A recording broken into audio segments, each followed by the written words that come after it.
je suis étudiante en master de mathématiques et j'étudie à distance parce que je ne peux plus aller dans mon école. J'étais à l'école normale supérieure de Lyon et j'ai dû arrêter mes études en février 2017. C'était à la fois à cause des ondes électromagnétiques haute fréquence dues en fait aux antennes relais et à la Wi-Fi, et aussi je pense à cause des compteurs Linky qui étaient en cours d'installation à Gerland. Je sais que le jour où j'ai vraiment plus pu supporter la maison de mes parents, c'était un jour où des compteurs Linky avaient été installés dans le quartier, et j'étais au courant parce que j'étais électrosensible depuis déjà 1 an et demi. Donc par mes réseaux, je connaissais un petit peu les problèmes du Linky. Et effectivement, ce jour-là, ça a été vraiment affreux pour moi parce que j'avais des maux de tête affreux, j'avais une sorte d'oppression au niveau du cœur, j'arrivais plus à parler, j'arrivais plus à trouver mes mots, même pour me tenir en équilibre sur mes 2 jambes, c'était dur. Donc là, je me suis dit, il y a un problème, je ne comprends pas ce qui se passe. Donc du coup, je suis partie chez une amie électrosensible. Et là, c'est bon, j'ai pu respirer, j'ai pu prendre mes marques et puis j'ai passé la nuit. Et après, je suis retournée plusieurs fois chez mes parents. Je me disais, non, c'est pas possible quand même. Il n'y a pas d'onde haute fréquence, donc il n'y a pas de Wi-Fi, il n'y a pas de téléphone, il n'y a rien. Qu'est-ce qui se passe, quoi? Et à chaque fois, je tenais pas plus d'1 heure et je devais retourner chez moi. Enfin, chez moi, chez mon ami. La concentration quand il y a du Linky, c'est vraiment impossible. Je ne me souviens pas des noms propres, je ne me rappelle pas pourquoi je suis rentrée dans la pièce. Mon niveau de maths, je suis en master 1. Je redouble mon master 1 parce que j'ai pas pu le finir l'an dernier à l'ENS. C'est un niveau où on a besoin de mémoriser quand même beaucoup de choses, beaucoup de théorèmes, et où on a besoin que toutes les informations soient présentes dans la tête. Il ne s'agit pas de se demander subitement « Ah oui, c'était quoi déjà un espace vectoriel ?» Non, il faut avoir tout présent en tête. Le problème, c'est que quand je suis exposée au Linky ou à une électricité sale avec du courant porté en ligne, j'ai pas les infos en tête, j'ai rien, vide total intersidéral, et voilà. À l'origine, je voulais être prof en prépa.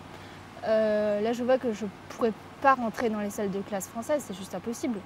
Je me disais, les problèmes d'électrosensibilité liés aux hautes fréquences, on peut s'en sortir. Il y a beaucoup d'électrosensibles qui ont réussi à, moyennant protection, isolement pendant un bout de temps, ils se soignent. Mais l'électricité, on n'arrive pas à faire quoi que ce soit. Donc je sais que je ne pourrais pas enseigner en classe prépa.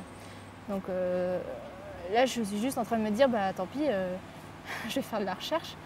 Je vais être toute seule dans mon coin, je ne sais pas où, et puis je vais faire un métier à distance, quoi, en télétravail.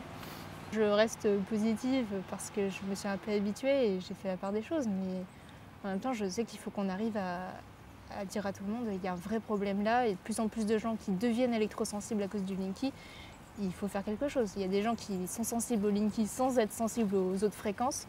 Des gens qui supportent très bien de téléphoner, de passer du temps en Wi-Fi, tout ça. Mais le Linky, ça leur donne des palpitations cardiaques, des paralysies, des trucs. Mais on ne croit pas quand on le voit. Mais après, quand on le ressent, quand on connaît des gens qui crient de douleur quand il y a du Linky, on se dit, bon, il va falloir faire quelque chose quand même. Et sur Toulon, comment vous avez eu tous ces témoignages?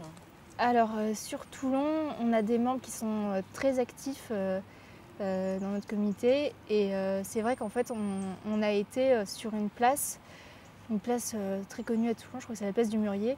En fait, on a dit un peu pourquoi on était là, quels étaient les dangers du Linky. On a demandé aux gens qui passaient, qui étaient intéressés, est-ce que vous avez eu des problèmes avec votre Linky récemment? Et il y en a beaucoup qui nous ont parlé de fatigue anormale, d'insomnie, et vraiment qui était arrivé subitement le jour de la pose du compteur ou alors dans les jours qui suivaient. Et après, on a quand même eu à Toulon 7 personnes qui ont été obligées de quitter leur domicile parce qu'elles ne pouvaient plus du tout vivre dedans. Et qu'est-ce qu'elles font? Elles errent dans la rue? Alors, y en a qui ont trouvé un nouveau logement dans des villages près de Toulon qui ne sont pas encore linkisés. Et il y en a qui errent, oui. Il y en a qui sont partis dans leur voiture avec leur tante et qui ne savent pas quoi faire. Du tout. Qui ont tout quitté, et elles peuvent... je ne sais pas comment elles se débrouillent. Des fois, on n'a plus de nouvelles et c'est assez inquiétant quand même. Dans le collectif, on en connaît comme ça.